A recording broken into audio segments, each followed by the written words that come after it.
因为全球暖化、气候危机是愈来愈热辣的。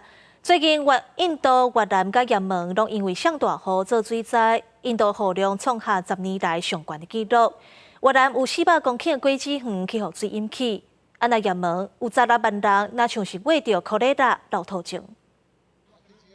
居民毋是了水过，就是踮伫较悬的楼层，等救援人员开抽冷船来载，一家一户送物资。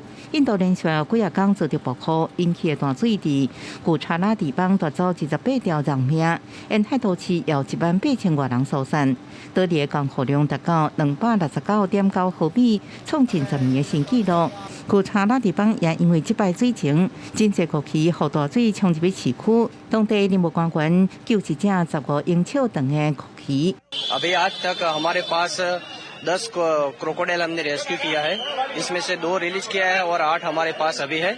तो हम जो बाढ़ को कम आएगी, नदी का प्रवाह जो ज्यादा है तो थोड़ा कम होगा, बाद में हम इसको रिलीज कर देंगे। 越南南部的平顺省连续2天因为大雨加水库蓄水，互大片的火龙果园互大水淹去，果农损失惨重。平顺省地方官员讲，差不多400公顷的果园互大水淹去，其中大部分是火龙果园，有200户受影响。平顺省是越南上大的种植区，有28000公顷土地种水果，每年应生产20万吨的水果。也门最近发生的大水造成至少24人死亡，也有17人失踪。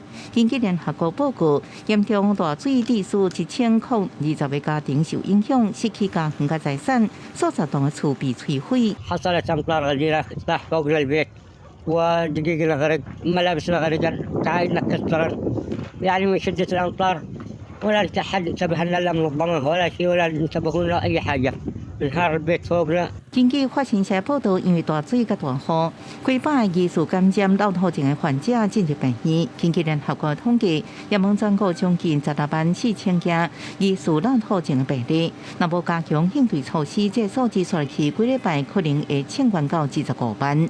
公视新闻新竹报编辑。